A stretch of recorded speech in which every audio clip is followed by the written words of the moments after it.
folks, welcome back to another Throat Punch Lunch. Well, this is the calm before the storm. We are in that part of the year where everything's kind of chill. We're just here at the studio getting things done, getting videos cut and all that kind of stuff. But next month, the conventions start back up in February for us. So we're going to be traveling on the road every once in a while, and just gets a little bit more hectic at that point. But this is the calm, and we're enjoying it, that's for sure. Not that we don't enjoy traveling those conventions. A great high point of this job is being able to meet you guys and talk to you and experience those different conventions with all of you guys. So definitely not a complaint, but we are enjoying the calm right now. But without further ado, we do have a great episode for you set up. A lot of great stuff that the contributors have sent in this week. We've got actually 2 song segments. We usually only see those from Ambie, but Max Lathrop has decided to throw his hat into that ring. So I think it was funny. It was a great, very well-produced segment, and it made me laugh. So let us know what you think about him in the comments, of course. So without further ado, we're going to go ahead and jump into the episode, because that's what you're here for. Let's get to it.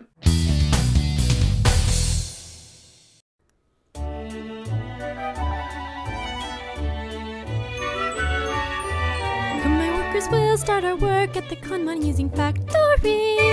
Just remember you report to me. Come and get your job done. Let's get everyone in. Help us keep this engine running with efficiency. Now that all my papers are read, I'll be ready to evaluate. Better hope that you don't finish late. I'll come set things straight at this Kanban factory. Bring ideas with your chair when we meet for scoring. Wait a second, stop right there. I've heard it, it's so boring. Ugh, now you'll study up, read those books, and get ready to be certified. Take your car on its first testing ride. Do your job with pride. The Kanban factory. Woo! The Kanban factory. Time for me to go assess.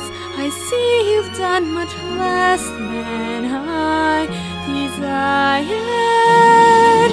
So, the next time I stop by, you'd best not catch my eye as someone uninspired. Or, you're fired. Use your extra shift to be swift in this Kanban system. You will thrive. Or at least you'll work to stay alive. Just omit one little bit and it's destructive. So try being more productive to be satisfactory. Match up all your parts to the right design. Keep your training up and you'll end up fine. Work for me. If you suck, I'll make you work for free. We'll do so much at our Kanban factory.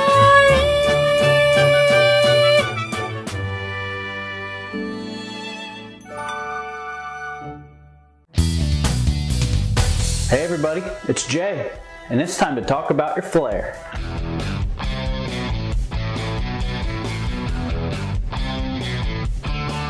On 15 Pieces of Flair, I'm going to show you guys some ways to spruce up that game room.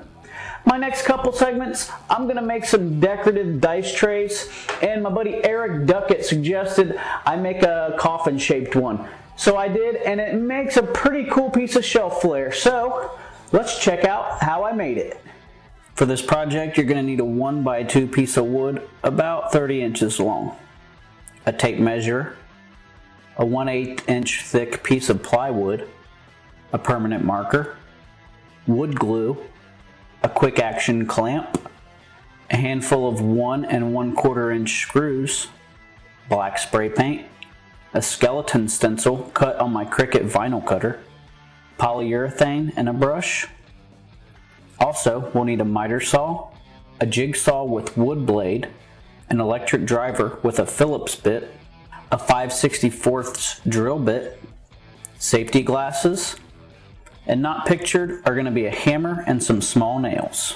Now there's a scientific way to determine the perfect angles and everything to make this sort of thing, using a protractor or something like that. But I like to make things interesting. and I just start cutting wood until everything is close to fitting. So I'm just going to tell you the cuts I ended up making.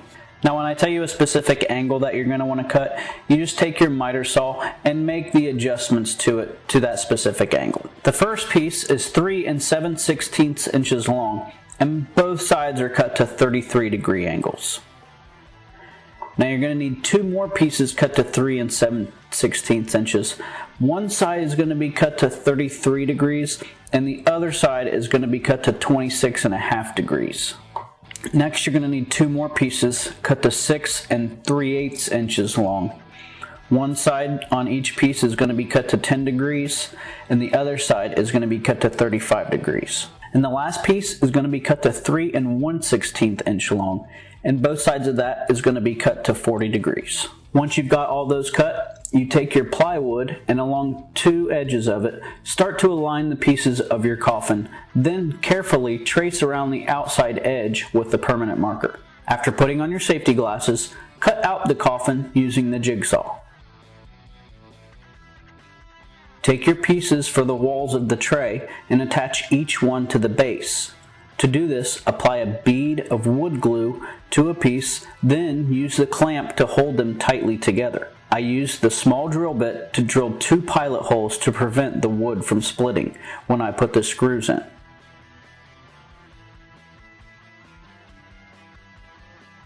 As you can see, that didn't work. This particular piece was way too short for 2 screws. What I did instead was attach the walls with small nails. So instead what you're going to do is use the same bead of wood glue and clamp to make it tight, but instead you're just going to take 1 small nail and nail it to the center of that top piece. Then you repeat the process for the rest of the walls. I used 2 nails on the following 4 pieces. Always double check when clamping the wall down that it's aligned correctly.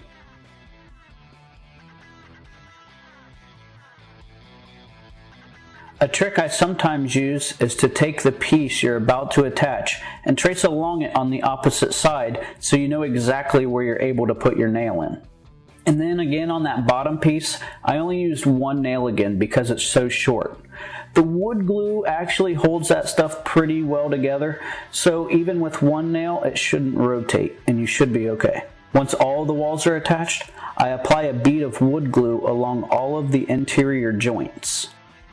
Then I take my finger and smooth out all of the excess. This step will help when you go to apply the polyurethane. It will also dry clear and get painted over so it doesn't have to look perfectly neat. Go ahead and paint the bottom side and exterior walls black in a well ventilated area and let that dry completely. Once totally dry, you can flip it over and spray the rest. Be sure not to make any runs with the paint. Once that dries completely, apply the vinyl skeleton stencil. It doesn't have to be perfectly center, so just get it pretty close. You can now start to use this dice tray, but you will get a lot of wear on it pretty quickly. So to add a protective layer, I applied a coat of polyurethane. I put a very generous amount on the inside rolling surface, then I brushed a normal amount on the rest. Most of the bubbles will pop themselves. If after a few minutes you still have pesky bubbles, you can take an X-Acto knife and pop them. Then you just let that polyurethane dry completely. Boom! There you have it. A quick and easy way to add some functional flair to your game room. I can't wait to get some good use out of this one. I'm definitely going to be using it for like Champions of Midgard right here. Zombicide, any game with dice pretty much. I just like it that much. But my next dice tray is going to be kind of Sagrada inspired. So definitely stay tuned for that one. Hey, if you guys have any suggestions or ideas you'd like me to make into some flair, like Eric Duckett did for this coffin-shaped dice tray, leave them in the comments below or go to my Facebook page, pique your interest. But don't forget, 15 pieces of flair is the bare minimum. Some people choose to do more, and we encourage that. Have fun, everybody. Hi, I'm Katie from Katie's Game Corner, and today I want to talk about a few of my favourite solo war games. If you're like me, you probably want to play games all the time, and that isn't always possible. Life, work, stuff gets in the way, or maybe your friends can't for some reason. So I love being able to pick up a solitaire game when I've got a spare hour or so and I want to play something. Also, I find it quite therapeutic, so it's like reading a good book or watching a good film, or, you know, if you just want some alone time, it's quite nice to play a solitaire game. So I'm going to talk about a couple of my favourites today. We're going to dive in with one that's quite new to me. I've played about 4 or 5 times, but I'm really enjoying it. It's a bit different, but it's definitely worth getting your hands on if you can. So number 1 is Agricola. That was seamless. Agricola, Master of Britain from Hollandspiel. So this isn't the game about farming. This is the game about warring. And don't let the size of the box and the contents of the box fool you. Yes, do not be fooled. Agricola is a game of governance and conquest, a game of politics and warfare in the 1st century during the time of the Roman Empire. With your tribes, you'll be trying to build infrastructure to create positive and diplomatic relationships. And do not forget, this is a war game, so there's gonna be a lot of war included as well. It's mean, it's brutal, it can be quite tricky to learn, but once you've mastered it, you will be thankful. I'm loving this period of history at the moment, and Agricola, Master of Britain, is high up on my solo games that I'm loving at the moment. And finally, the love of my life, Colonial Twilight from GMT Games. So this came out last year, so 2017, designed by the one and only Brian Train, who also co-designed A Distant Plane. But this is a 2-player war game.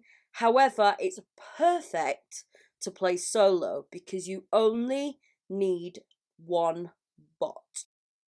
So basically, because Colonial Twilight takes 1 to 2 players into the tangled web of military and political actions, as you can see in the photo, you'll get a flowchart which will basically simulate that 2nd player. It's quite easy to follow, it'll give you all the actions you need to take, but it just makes this game compatible in solo mode. And it's one of the best coin games in my opinion. Coin is something that I'll probably go through in the next episode of Throat Punch Lunch, but this is one of the newer ones. And basically you've got the FLN starting from modest beginnings, and they must build massive and enduring popular support for their cause. And then you've got the government representing both the colonial authorities and France's military leadership, and they basically must engage nationalist insurgency decisively while striving to preserve the support and commitment of the civilian government and society.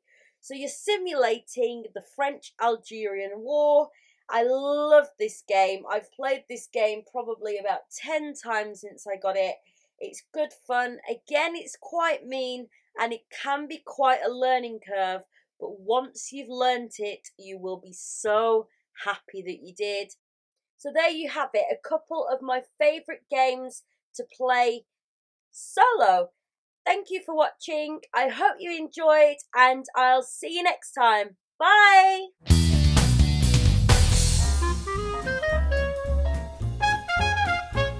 Hey folks, welcome back to another Accessorize segment for Throat Punch Lunch.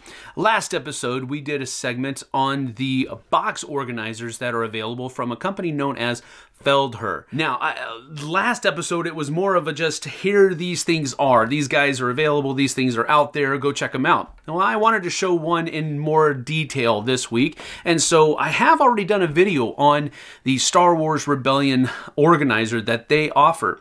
But it was a comparison video with the Zenbens one that I already own, and so I kind of had to share the time there. I wanted to give a little bit more of a detailed look at this box organizer and give it a little bit more screen time just so you can see the product and the level of quality that you're going to be looking for from Feldherr products. So let's get down to the table and we'll show those off and we'll come back in just a few moments. So as we open up the box of Rebellion, you see that the rule books and at least half of the board kind of sit on top there as a lid for the actual holders.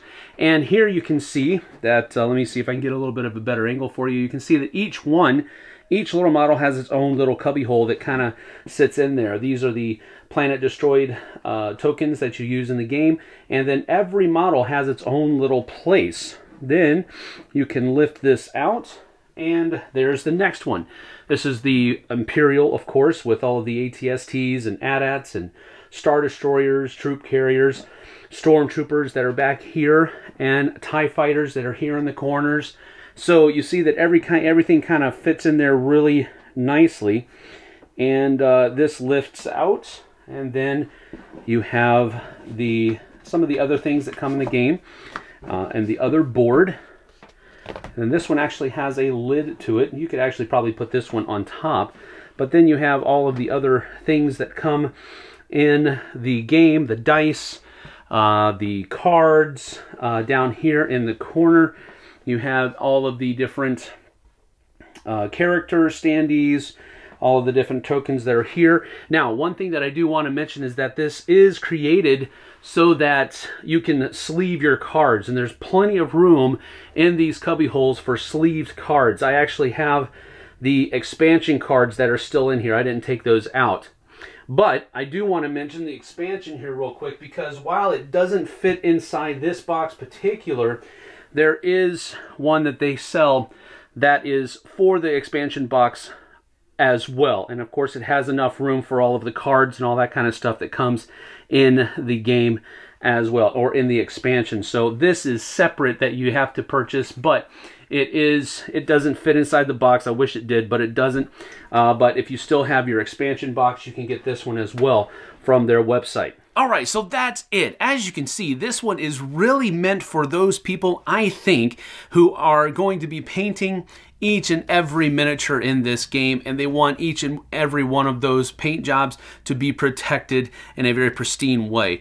Each individual model has their own little cubby hole in this organizer, and while that might seem meticulous and overwrought to some people, others who put a very high value on these miniatures and the time and care that they've put into painting them, they really want to make sure that those things get protected, and this is a perfect solution for that. Now, if you're not into painting miniatures and you have no inclination whatsoever, well, then maybe this isn't for you, but it will still give a very high level of protection to each and every miniature that's in the game. With all that being said, I think this is a great product. It does have its own little niche market within our hobby, but it is great for that niche market.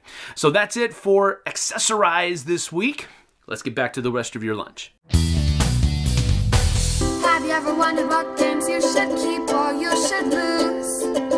Find out here at Purge Reviews. Welcome to Purge Reviews, where we look at 2 games, keep one, and get one out of here. Today we're going to look at Robinson Crusoe against First Martian. I'm going to cut to the right to the chase because you already probably know where I'm going with this. First Martian is out of here. We're going to purge that one. Let me tell you why. Number 1, when it comes to Robinson Crusoe, I really feel like the theme comes alive. I feel like I'm on an island. That tiger is coming at me. I've got my harpoon ready. Or I'm the cook and I got my frying pan and I'm ready to fight. I feel like when I get bit, there's an infection that may come into the event deck later. I feel like the story is progressing. I like being on that island, fighting the cannibals, making a fire so ships can see me. Or being on King Kong Island and filming a movie. I like what it gives me. I like that story and I like that theme. But when it comes to First Martians, I feel like I'm at a computer screen. Lights are turning green. Lights are turning red. There's a little thing going out looking, but it's not that intriguing to me. It's not that important. I'm just getting a little triangle. That you're not going to be happy with either rule book. Both rule books are not very good. At the end of the day, I feel like there's much more immersion in the Robinson Crusoe story. That may just be because I enjoy that theme more. I'm not really a space Mars kind of guy, but I feel like there's a sense of adventure when it comes to Robinson Crusoe, where I'm actually at a computer screen, clicking buttons, watching colors come on, and the work is kind of being done at an arm's distance. I just don't feel like the adventure is there. But in Robinson Crusoe, I feel like I'm in this adventure. I'm actually fighting a tiger. I'm building fire. I got this tech tree that I'm taking care of. I just feel like there's so much more theme and story going on that I'm not getting in First Martians. At least it doesn't appeal to me. The app integration of First Martians is really neat, and I think it does add something to the game that Robinson Crusoe doesn't have. I wish it took care of the cards more and a little bit less of just clicking that the objectives are done, but I think that's going to appeal not only to the theme where it feels like you're on a computer screen, but to gamers to integrate that in. The rulebook and the components for both games are a little subpar. First Martians is probably a little bit better with the miniatures. Not that the miniatures do a whole lot in the game, but they are there and they look neat versus just the random cubes that you get in Robinson Crusoe. Now, I've upgraded my Robinson Crusoe to add a lot of upgraded components into it, so my version looks a little bit better than probably what you're going to get in the edition that I have. But if you're doing apples to apples, I gotta say the First Martian components are better. At the end of the day, I just had more fun with Robinson Crusoe. If you like the Mars thing better, I think that you'll go with the First Martian if you really just don't like the deserted island. On some level, these really are the same games. One just has a different theme. The mechanisms of what you're doing is a little bit different. I feel like the Robinson Crusoe pulls me in a little more. You might find that in First Martians, but the games are very, very similar. At the end of the day, Robinson Crusoe actually is one of my favorite games of all time. I think it's well worth the purchase. I think it's well worth diving into and playing. I think whatever version that you choose, I think you're going to be happy with. But for me, it is the island setting that's going to pull me in.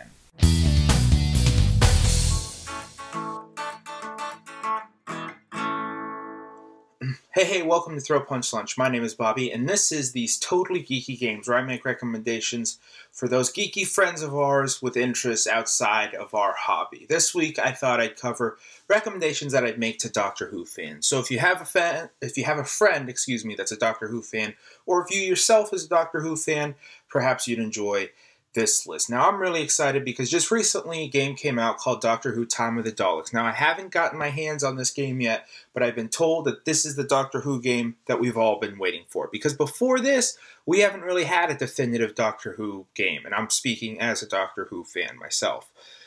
So, if I did have a friend that was a Doctor Who fan, a fellow Doctor Who fan, what games would I recommend to them? Well, I would probably ask them who their favorite Doctor is, because all the Doctors are very different, tonally speaking. And so let's just cover some of the new Doctors, right? I haven't really run across too many people that say the Ninth Doctor, played by Christopher Eccleston, is their favorite. Great Doctor, but usually not everybody's favorite. So that's probably the hardest for me to think of a recommendation for, because I haven't made this recommendation to people yet. Just off the top of my head, I think if somebody told me that the Ninth Doctor was their favorite, being that Are You My Mommy was my favorite episode that Doctor had, I would probably recommend some sort of alternative history game. I know that one was set in World War II, but I'd probably recommend something like Zombicide Black Plague, just because that's something that Doctor Who probably would cover at some point, zombies during the Middle Ages. That was the most difficult one for me, so bear with me. But yeah, if somebody said the Ninth Doctor was their favorite, I'd recommend Zombicide Black Plague. If somebody said the 10th Doctor, played by David Tennant, is their favorite, the David Tennant episodes to me seem more focused on episodic one-shot mysteries rather than the Stephen Moffat-helmed episodes later on. And so if somebody were to tell me that David Tennant or the 10th Doctor was their favorite Doctor, I would recommend one-shot mystery games, such as the escape room games and specifically Exit the Game. That's what I would recommend to somebody who said that those episodes are their favorite, because I think tonally and kind of thematically, that's what they would be looking for. If somebody said the 11th Doctor, played by Matt Smith, was their favorite, however, being that those episodes, at least to me, seem more focused on season arc story-centric storylines, I would probably recommend something that puts more emphasis on the narrative element. Probably something like Time Stories. You still get that mystery. You still get that mystery feel set in different time periods, but that one's more focused on delivering a story to you.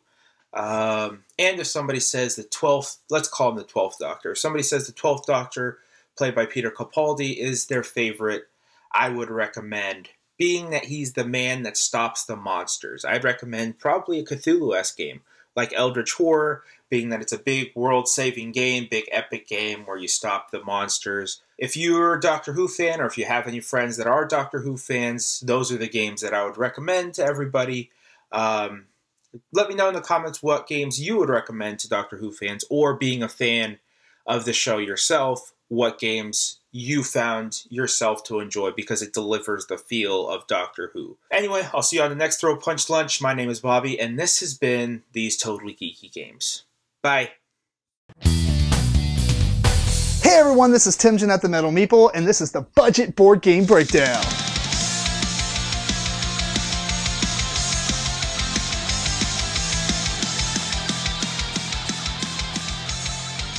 So one place to find a lot of budget games would be thrift stores. Now I know that most of the time when you walk into a thrift store, you're going to be greeted by many scenics and trivia games and such and things like that, but there are some hidden gems in thrift stores. Maybe not the hidden gems as in modern day games, or at least games, you know, like Splendor and things are going to make a huge impact, or whatever game, insert underline score here, whatever. But there are plenty of games that you can find in Goodwills and in thrift stores and whatever, Salvation Armies, whatever you want to call it, or even on Craigslist and eBay that go for pretty cheap amounts, and it comes a decent amount of fun. And one of those games I want to show you today is Sharpshooters. Now Sharpshooters is a dice game. It's kind of like a dice placement game in a way, and I'm going to show you how it plays, and I'll tell you what I'm kind of thinking about. In Sharpshooters, you got this fancy looking casino board, and you've got these 12 double-sided boards here that you're going to place dice upon. Each player is going to receive a certain amount of dice depending on the number of players. It plays up to 6. In a 4-player game, you get 8 of these, but doesn't matter. Each time you go and it's your turn, you're simply going to roll up to 5, whatever you have left or whatever, but you won't roll more than 5. On your turn, it's simple. You roll. There's a rule about must touching the backboard as you roll, but whatever. And when you roll, you have to place at least 1 die on this board from left to right.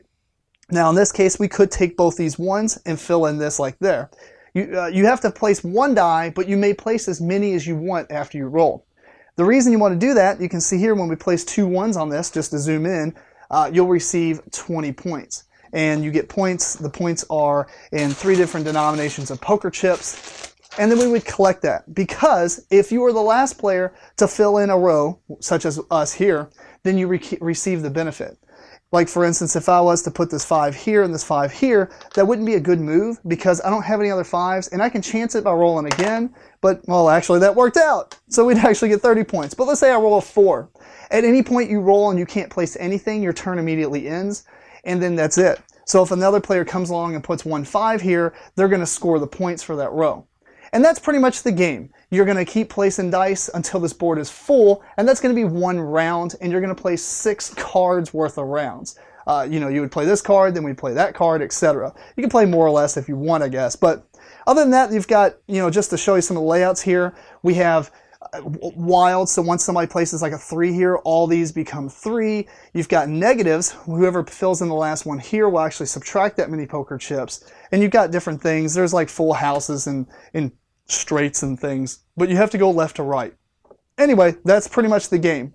This is a game that you could pretty much find, I think, uncommonly at thrift stores. I've seen it plenty of times, maybe about a dozen of times, and I've bought maybe 4 copies of it total. So now obviously you have to go to thrift stores a lot, but if you looked online or on Craigslist or on like Facebook, the shopping part of it, you'll see that people have this for sale for relatively low prices, and it's easily available, at least in the area I am in and the ones that I've checked around with my friends and stuff. So it's definitely a game you can come across, and that's what I'm trying to say. But anyway, I think it's a lot of fun. It's a great family weight game. It's not a game that's going to wow a lot of people, but if you're playing it with family and maybe a couple of gamers, and it's not like all gamers, then I think it's going to be an enjoyable amount of time, depending on your game group. So anyway, question for you guys. What's one of the funnest games that you see at Goodwill often enough to recommend, or on thrift stores or any kind of shopping apps, like secondhand things, that would be worth picking up? Let's say maybe like the under $10 range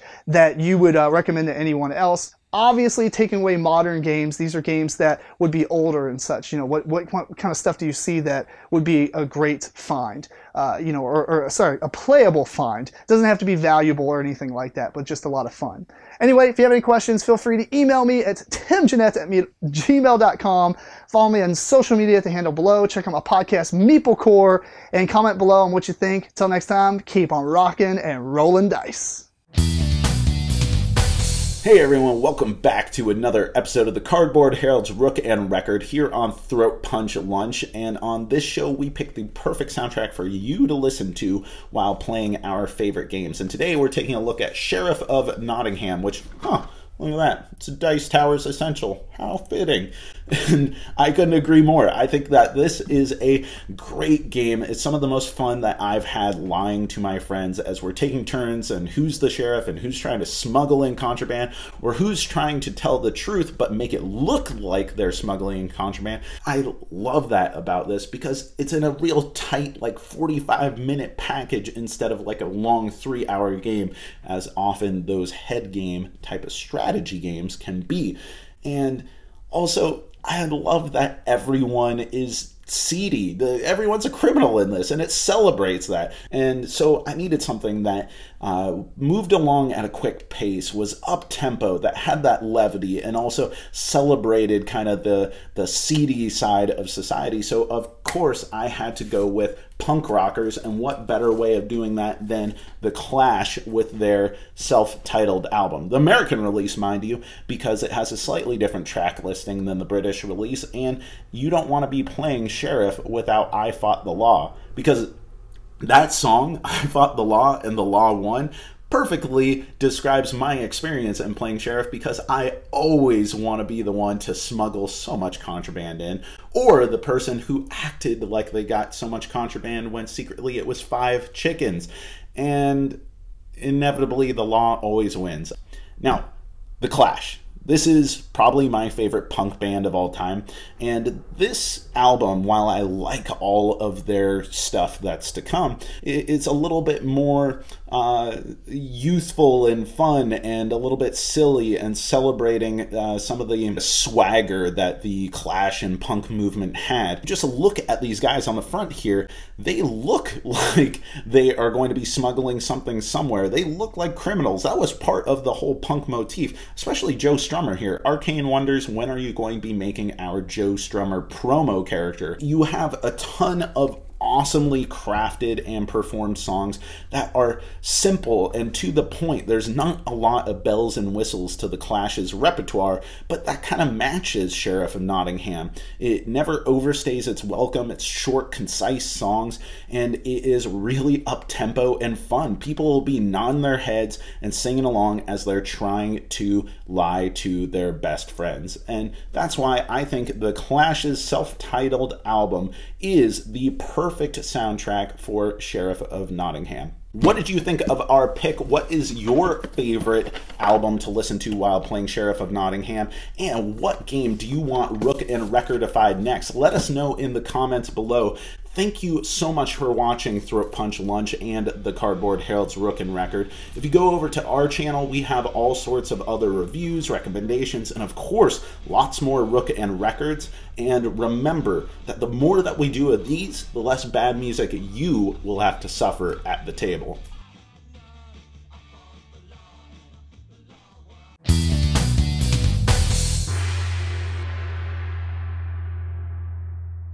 Hi, we're Boardgame Opinions. My name's Jonathan Hicks. I'm Steve Rain. And I'm Mark Windle. And today's our designer spotlight. We're looking at Rainer Knizia. We've got a selection of his games here. And now I think Rainer Knizia is probably the most prolific game designer there is. He's designed so many games and so many really good games. How would you characterize him in general as a designer? I think his games are quite light in terms of they're suitable for most family members, and he generally resides around one mechanic he's done very well. Yep. And he often has mechanics that you haven't seen in other games. You think, oh, remember that mechanic? It's in that Rainer Knizia game. Yeah, yeah. And he does that more than most, mainly because he's done so many games. It's always like a little unique twist to all of them to make them more than just the standard of that type, I think. Okay. Okay, do you want to tell us about So the first game is probably one of his non-family weight games. Most of his games are family weight. And this is Tigris and Euphrates. It's highly well regarded. It is a conflict game. Effectively, you're trying to build cities and control different parts of cities to score your points in 4 different colours. But the way this game is different to other kind of area control games is your final score is your score of your lowest of those 4. So if you get 10, 10, 10 and 3, your score's 3 and you're going to get beaten. So it isn't a game about just doing the best you can. It's a game about making sure your worst category is as good as it can be, and that mechanic is a mechanic, like I said before, that he's done so well in a couple of his games that you just don't see elsewhere. It makes it so difficult, I think, to play though, because I like specialising, but you really can't in this game. You've got to take account of everything. But it gives you so much to think about. It can be quite a brain burner, I think. And the surprising amount of conflict in it for one of his sort of games. Yeah. Random conflict, but still adds more to it. Okay, this is the Race to El Dorado, although we tend to just call it El Dorado, and I believe this was nominated for the Spiel des Jahres last year. Highly regarded game, and it's actually my favourite of all of his games, despite being his most recent. It's essentially a racing game combined with a deck builder. So you're racing through the jungles in South America trying to find El Dorado, and you play different cards to move on different sets of terrain. So if you play a jungle card, you get to move through the jungle. You play a river card, you can move over the river, and you can acquire better cards that let you move further. There's a nice random tile setup, so the section sort of racing across is different each time, but it's really simple because the first player to get into Dorado by playing the appropriate card to get them over there wins the game. That's it. What do we think? It's very easy to see what the cards do, so it is a deck builder for the family and younger people and even older people. If you've got a card that says 2 green slashy symbols, that means you can slash you 2 bits of forest. So it's very easy, and again, if you specialise, so you're really good at cutting through forest, when you get to the river areas, you'll start slowing down and you kind of get this like ebb and flow as you're going along. Yeah, I've always thought it's like my first deck builder because your idea, your objective's so clear that you can put it in front of anybody. There's no guessing it's what points, something like that. It's quite obvious. I'm getting from here to here. What's the best way for me to do it? It's a great one to play with kids, I think. They'll just pick it up so well because it's so obvious what you need to do each turn. Right. And lastly we've got Ra, which is a nice, simple push your luck and auction game. Essentially, players are grabbing tiles on a bad, they're added to a tableau on the board. Some of those tiles force an auction, otherwise players can also call an auction. And then you are auctioning obviously for the tiles that can score during the round but also the end of the game. But most important to me is that you're also auctioning for essentially your bidding power, because there'll be a tile in the middle which is you will also receive back that you can then use the number to bid on the next round. So if I'm maybe bidding with a 4 on this round but I manage to get an 8, 9, 10 tile, that's better for me in the next day. So it adds another dimension to think about. And also quite like the push your luck because you have to be quick, because sometimes you can just leave it too long and you just may not get to use all your bids. Yeah. The auction mechanic really gives you a lot to think about. It's simple, it's very obvious how it works when you first play it, but you really got to think carefully, and it's really nice. I've got the highest tile, I'm going to win any auction, but if I don't instigate the auction, I'm not bidding last. So you've kind of got that. If I want to add tiles to it, it's very nice. Yeah. All right, thanks for watching. That was our designer spotlight on Roy Cannaday.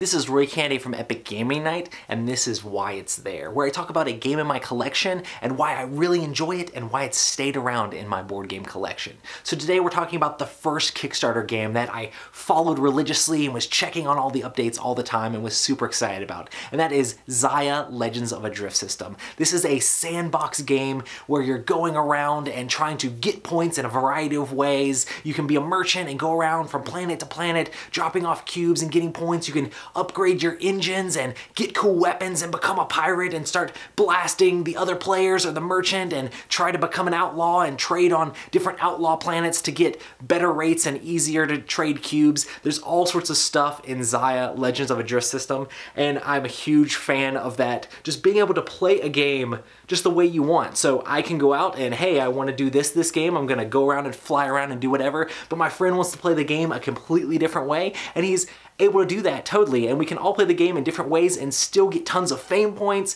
and have an interesting story as we play through the game. There's lots of risk and like luck mitigation in this game because you're rolling tons of dice for movement and for all sorts of different events that you're encountering, and for like jumping through asteroids or trying to not jump into the sun. So you're rolling these dice and you're trying to figure out what your risks are and is it worth it, and do you have enough shields currently to be able to stop the damage, or maybe you're going to take a little bit of damage but maybe it's worth it this time to be able to grab those cubes and take them back to that planet and get the money so you can upgrade your ship and become more famous. I am a huge fan of Xayah. This is one of my favorite games of all time, and there's just a lot of stuff with the expansion that they've added in to make the game even better. So I love the events and extra ships and all the cool new sectors. I just have a lot of fun flying around as like a space pirate, or you feel like Han and Chewie, or maybe like you're from Firefly and you're doing all these like crazy things out in outer space and making your own way in the verse. So Xayah is definitely staying on my shelf, one of my favorite games of all time, and it's one of those games that I'll just play whenever I get a chance to because I love it so much. So until next time, I'll see you then. So what's your New Year's resolution going to be this year, babe? I think I'm going to quit shopping for about a month. How about you? I've thought about it a lot lately, and I'm thinking I'm going to quit board games for a month. I know how much you hate it, and I want to make you and Libby proud of me, so I'm going to do it. Honey, it's not that I don't like board games. It's the fact that you lose all the time. You can't ever win. Not only do you lose to me, but you lose to your friends, you lose to your niece and nephew. Quite frankly, you can't even beat your 6-month-old daughter. I think you should try a different New Year's resolution. How about winning for a change? You mean like winning board games? Yeah, I think you can do this. So you basically are telling me that you want me to play more board games because I'm going to need to practice. Yeah, you should. You know what? I think you're right. Yeah. I think you're right. You know, 2018 is going to be different. Yeah. I'm going to win this year. You can do this. I can do this. You can do this. I can do this. You can do this. I can do this. Yes, you can do this. Rising up, back to the table. Lost every time, took my chances. Went the distance, now I'm back in my seat. Just a gamer and his will to win for once. So many times, it happens too fast. You take the wrong actions. Don't lose the grip on the winds of the past. You must fight just to keep them alive. It's the eye of the meeple, it's the roll of the dice. It's card drafting, worker placement, and deduction. And the last board gamer practices through the night, and he's watching us all with the eye of the meeple. You're not going to beat me anymore. It's a whole new year and I'm a whole new man. Face to face, two-player game, hanging tough with my strategy. Stack the deck till I find a game I can beat for the win with the skill to survive. It's the eye of the meeple, it's the roll of the dice. It's card drafting, worker placement, and deduction. And the last board gamer stalks his prey through the night, and he's watching us all with the eye of the meeple.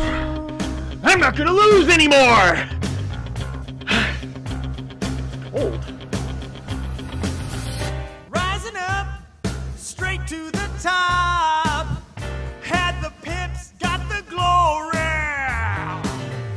Went the distance, now I'm not gonna stop. Just a gamer and his will to survive. It's the eye of the meeple, it's the roll of the dice. It's card drafting, worker placement, and deduction. And the last board gamer stalks his prey through the night, and he's watching us all with the eye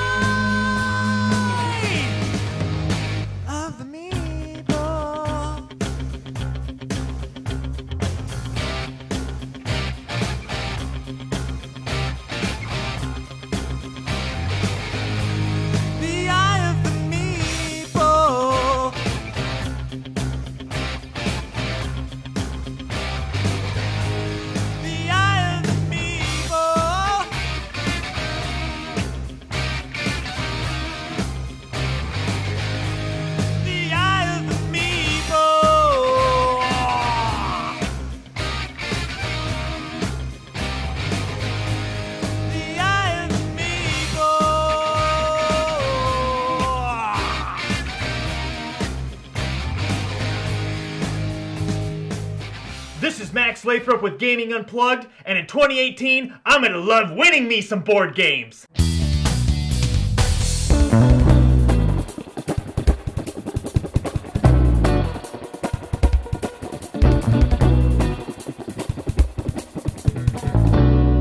Hello and welcome to Print and Play 3D. My name's Koray, and this is the only show on the internet where we're going to be taking 3D printing technology and board gaming and blend them into one awesome world.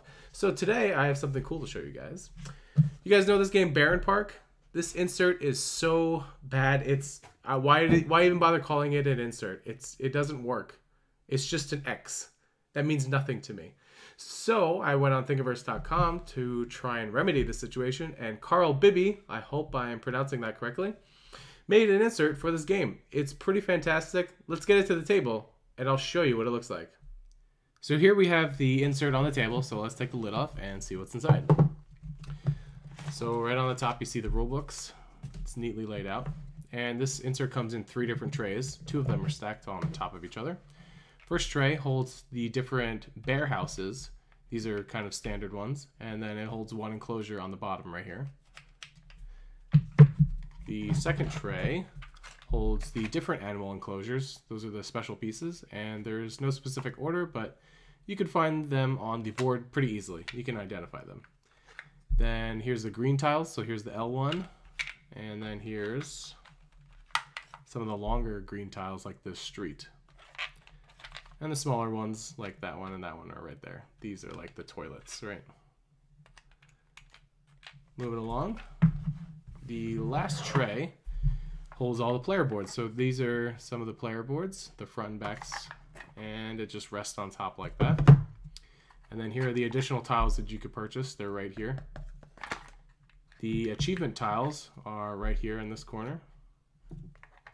And the bear statues are just chilling out right here. And lastly, the board just sits neatly on the bottom of the box. That's the Baron Park insert. Alright, so that's going to wrap up our quick look view at the Baron Park insert from Carl Bibby. Thank you so much for sharing these files on Thingiverse.com. It's definitely made my setup and cleanup life, oh my goodness, so much easier. I've actually gotten this game to the table more because of this insert. It was just complete chaos before. Now I at least have 3 simple trays to just plop down on the table and then neatly sort on the board. That's great, and I thoroughly appreciate your work on it. If you guys want to find out more about Board Game Essentials, go to youtube.com/BoardGameEssentials. And with that, I hope you guys enjoy the rest of your day. See ya!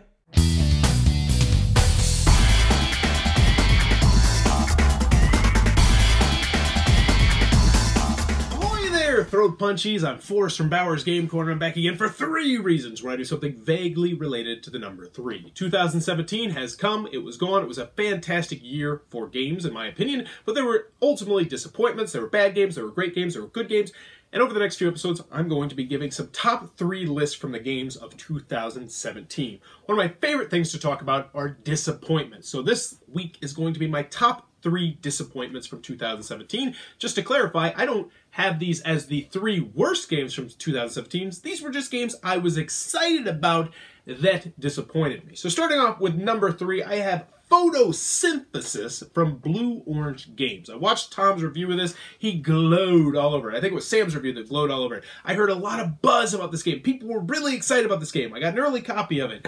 I looked at the components. I was like, wow, these components are fantastic. I have a great track record with Blue Orange Games. I like a lot of their games. I love a couple of their games. And this one was, I played it, I was like, this is good. I mean, it's an abstract strategy game where the theme actually works.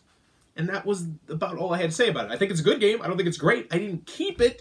But man, people still praise the living heck out of this game, and I just don't understand it. And I was hoping I would, but I didn't. So that's why it's my number 3 disappointment of 2017. Moving on to my number 2 disappointment of 2017, and a little bit of a conspiracy, perhaps, we have Outpost Siberia from IDW Games. This was one of my top 10 most anticipated game releases of Gen Con 2017. Whoa! Which I love making that list.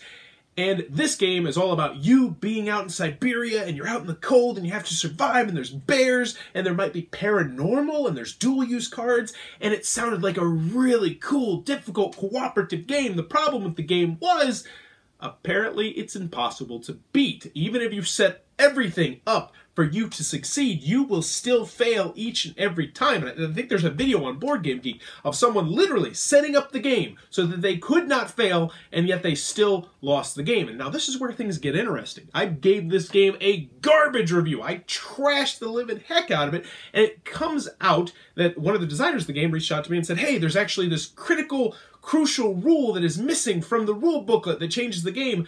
But IDW never posted that rule on BoardGameGeek.com, which seems like a really big oversight. Not to mention, mysteriously, my review is not on the review page of the Board Game Geek thing. And then when I tried to enter it back in, because maybe I thought I forgot to enter the review on the Board Game Geek website, it said that the review is already there, but it's not there. Weird indeed. I don't know. Conspiracy? You tell me. But moving on to my number one biggest disappointment of 2017, I was really disappointed with Fog of Love. And let's preface this. This was my most anticipated game of 2017, aside from Charterstone. So I guess it should be my number two most anticipated game of 2017. And me and my wife got it. We were super excited. I got it at Gen Con. We played through all the scenarios, and it was like, it was okay, you know, I don't know. It just was not a game for me. And part of the problem I had with the game was that it felt like it was forcing me to play a certain way. Like, I thought that this, you know, it's supposed to be a romantic comedy in a box. And I was super excited for that crazy out there idea. Because if you watch my channel, you know I have some very obscure and weird games that I like to review. So I was super excited about this game. And it just kind of force-fed me to play the game how it wanted me to play. And I did not like that. And there just wasn't enough role-playing in the game. And in the end, it was my biggest disappointment of 2017. A game that I didn't even keep, despite the fact I was super stoked for it. It has super nice components, but unfortunately, not a game that I actually enjoyed that much. So those are my top 3 disappointments of 2017. What was your biggest gaming disappointment of 2017? Let me know in the comments below. And as always, back to more throat punchy goodness.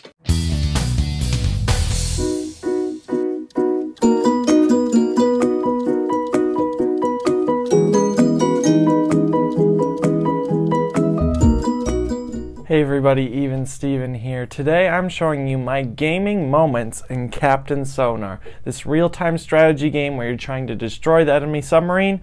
What do players experience? Let's take a look. When the captain decides to go right after the enemy right as soon as the game starts.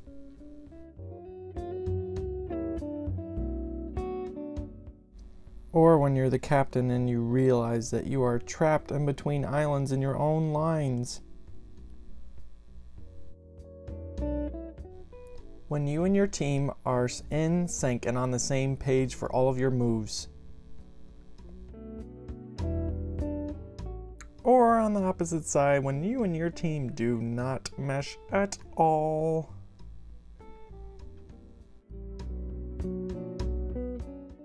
When you as the captain get to say stop, activate. When you're the first mate and you perfectly fill a meter. When you're the first mate and you cross off something and you realize you can't use that system and the captain is really annoyed with you. When you're the radio operator and you find out exactly where the other team is perfectly until you're captain.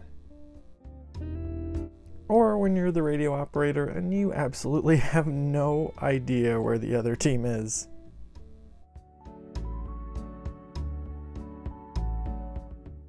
When you're the engineer and you get to perfectly wipe off one of your systems because they are all linked perfectly. Or on the other hand, when you can't feel like you can wipe off anything and you are totally blocked. When you accidentally cross off that last nuclear reactor and take a damage. When the captain says it's time to service and you have to frantically write around those edges and write in your initials. When the other team swears there's something outside the lines after you surface. When you as a team get a direct hit because you know exactly where they are so the other team takes 2 damage. When you or the other team has 1 damage left and you are going crazy. When the other team deals you 1 more damage and you are sunk. or when you as a team get that final damage dealt and you get the victory. Okay everybody, those are my gaming moments that I believe gamers experienced during Captain Sonar. Let me know in the comments below, do you have any other cool experiences during this game? Until next time, we'll see ya.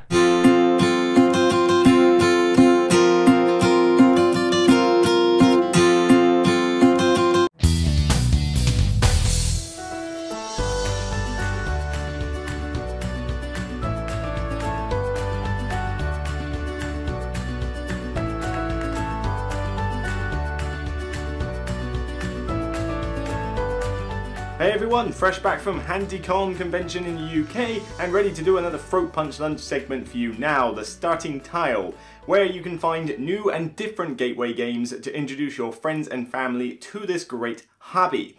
Now the last two I've been doing have been slightly bigger games, you know, bigger box games that you can do, so I'm going to go down a little bit smaller and talk about what has probably become my number 1 or 2, it's constantly fighting for the top 1 or 2 spot of 2-player card games that I've ever played.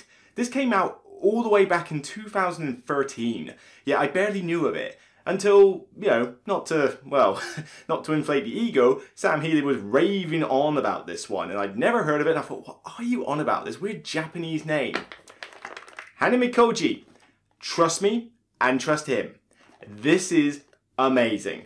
This is one of the best 2-player card games I've ever played. Basically, you are trying to control a group of geisha. You want to be the first to control either 4 geisha or 11 charm points worth of geisha. Each one has a points value from 2 to 5.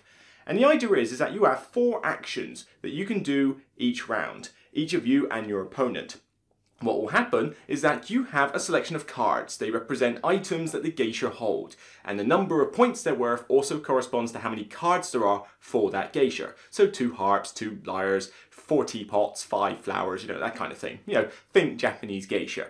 And the idea is that each of you will have a hand of cards and you'll draw one every round, but you have 4 actions that you do. One is to score a card for later in secret. Another is to get rid of 2 cards from the entire round in secret. Another is to offer 3 cards on the table. Your opponent picks 1, you get the other 2. And the final one is similar. You put 4 cards on the table in 2 separate pairs. Your opponent picks a pair, you pick a pair. That's it. Each of you will go through these actions in whatever order you choose in turn, and then at the end you see who's got the most item cards in front of their side of the geisha.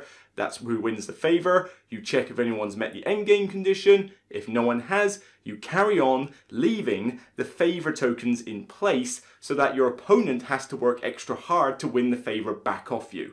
That is literally the entire game. What's going through your head as you make these action choices is nothing short of downright frustrating in the most possible way I can think of. You know, you get a lot of games that are overwhelming because they've got so much in them. They're 3-hour Euro monsters. This is a game that you will be done and dusted with in less than 15 minutes, no matter how many rounds you play. Unless, I mean, I think the longest I've had this go is 3 rounds. Never had it go longer than that. So you're talking about 5 minutes a round, if that, especially if you know what you're doing. But when you're there, it's like, oh, so I've only got these 4 little actions to do. How hard can it be? Oh my god. Do I do this one first? I don't know. Does he have that? Is he fighting for the number 4 geisha? Do I need that? Oh, I can't offer him this. Maybe if I'm gonna offer these ones, he might pick that one, not knowing that I really want him to, you know, to pick it and I want him to grab these ones. Which ones do I score for later? Which ones do I discard now? And your choices get more and more limited because you're always thinking, right, well, all right, I'll do this action first. That's great. Well, great, yeah, you had a lot of choice with that action. But then when you get to the final action, you have very little choice over what you do with it. So it comes to bite you so much, and I just love it. Besides the fact that it looks amazing, the artwork is great, packs in a small box, relatively cheap. Sam Healey's converted me. I hope I can convert a few people too. So that's it for me on this episode of The Starting Tile. A very happy Luke from a very busy convention. Take care, see you on the next Throat Punch Lunch, and remember, no matter what, it's only a game. Take care guys, see you next time. Well, hey, that about wraps up Throat Punch Lunch. I want to thank you all for joining us. I hope you definitely appreciate it and enjoyed the show. I want to express my appreciation for all my contributors. They do an awesome job, and all the work that they put into it is very much appreciated. So thank you, contributors, and we certainly hope that you guys, the watchers, enjoyed it. Well, that's it for this week. We'll be back in a couple of weeks with another episode of Throat Punch Lunch, the show that's nicer than it sounds. See you on the flip side, folks.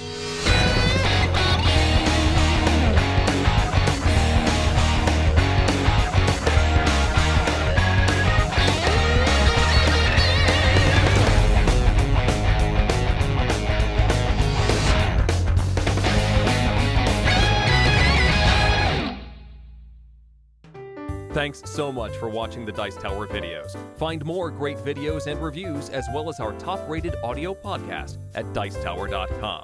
You can also find other great shows at Dicetowernetwork.com.